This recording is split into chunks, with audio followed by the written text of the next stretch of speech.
Hello friends, welcome to Yariyam kitchen. তো সবার প্রথমেই জানাই আমার সাবস্ক্রাইবার আর ভিউয়ার্সকে থ্যাংক ইউ। আর আমার চ্যানেলে যারা নতুন এসেছো অবশ্যই আমার চ্যানেলটা তারা সাবস্ক্রাইব করে দাও আর বেল আইকনটা অবশ্যই প্রেস করে দেবে, যাতে আমার ভিডিওর নতুন নতুন নোটিফিকেশান তোমাদের ফোনে সবার প্রথমে পৌঁছে যায়। Friends, welcome to Yariyam kitchen. তো সবার প্রথমেই জানাই আমার সাবস্ক্রাইবার আর ভিউয়ার্সকে থ্যাংক ইউ। আর আমার চ্যানেলে যারা নতুন এসেছো অবশ্যই আমার চ্যানেলটা সাবস্ক্রাইব করে নাও। তো ফ্রেন্ডস, আজকে আবারও একটা নতুন রেসিপি নিয়ে তোমাদের সামনে আমি চলে এসেছি। আজকে ছোট্ট মিনি গোলাপ জামের রেসিপি নিয়ে এসেছি ফ্রেন্ডস। আমি এখানে কি নিয়ে নিয়েছি ইনগ্রিডিয়েন্টসগুলো একটু দেখিয়ে দিচ্ছি তোমাদেরকে।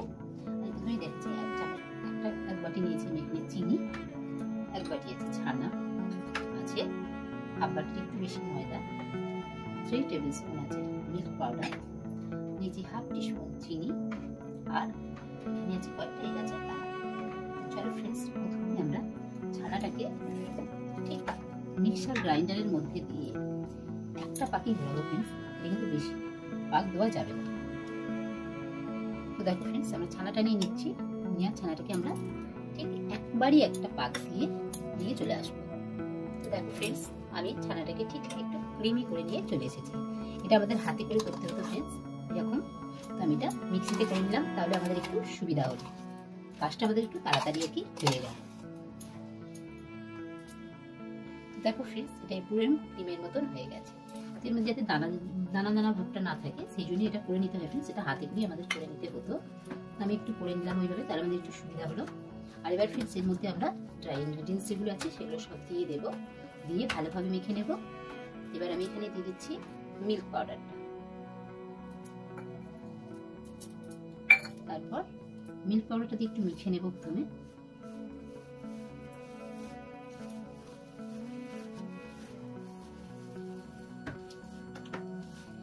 মেখে নেবার পর ফ্রেন্ডস এবার আমরা ময়দাটা দেব এর মধ্যে।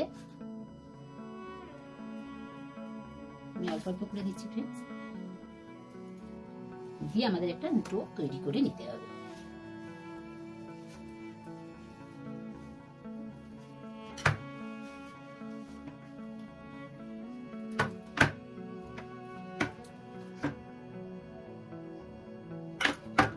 আর একটু দিয়ে দিলাম ময়দা।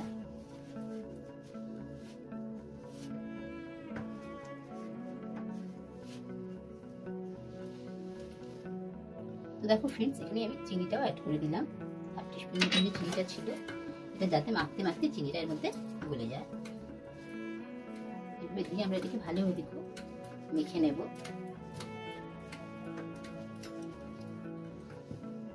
দেখো ফ্রেন্ডস, প্রয়োজনে কিন্তু আমাদের এখানে একটু ময়দা অ্যাড করতে হতে পারে। আমি আরো একটু ময়দা দিয়ে দিচ্ছি, আমার এখানে লাগছে একটু ময়দা, নাহলে আমরা ডোটা তৈরি করতে পারবো না ফ্রেন্ডস সুন্দর করে। একদম লাস্টে আমি দিচ্ছি বেকিং পাউডার, একদম এইটুখানি মধ্যে আমি দিয়ে দিই। দিয়ে এবার এটাকে আমরা ভালোভাবে মেখে নেব।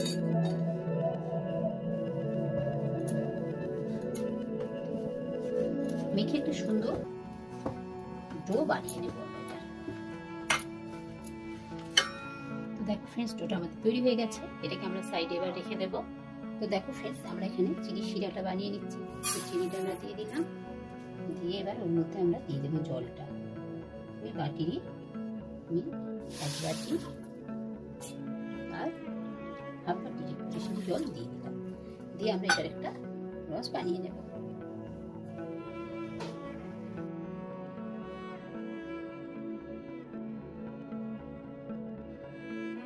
এবার এই ডোটা থেকে আমরা একটুখানি ডোটাকে এরকম ভাবে একটু মেখে নেব।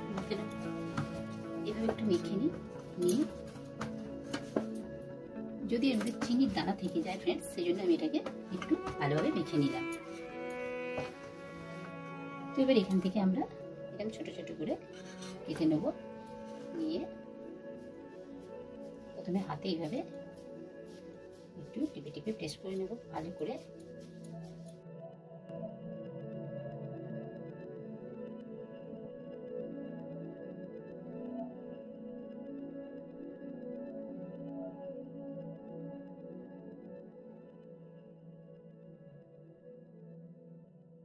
করতে দিয়ে দিয়েছি।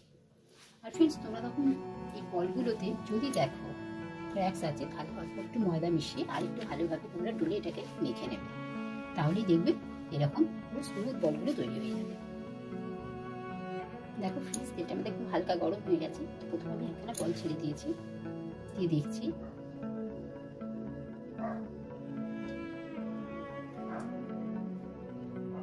এইভাবে ফ্রেন্ডস আমি আস্তে আস্তে করে বলগুলো একটা একটা করে ছেড়ে দিচ্ছি। একদম এরকম হালকাভাবে তেলটা যখন গরম হবে ফ্রেন্ডস, তখনই আমাদেরকে এই বলগুলোকে এইভাবে দিয়ে দিতে হবে, ছানার বলগুলো।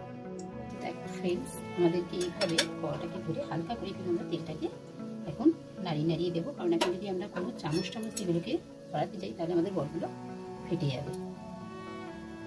এইভাবে আমরা একটু একটু করে এইভাবে ঘুরিয়ে দেবো।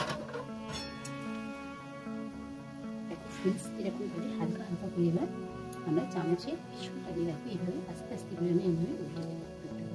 ফ্রেন্ডস, হালকা লাল লাল কালারগুলো আসছে আমাদের। দেখো ফ্রেন্ডস, এই চামচের পিছন দিয়ে এবার আমরা এইভাবে বলগুলোকে গোলাতে থাকবো, যাতে পুরো বলগুলোর মধ্যে মানে এই যে ছানার বলগুলো ভাজা হচ্ছে ফ্রেন্ডস, এগুলোর মধ্যে যেন পুরোটার মধ্যে যেন একই রকম কালারটা আসে। এইভাবে আমাদেরকে নাড়িয়ে ভেজে দিতে হবে।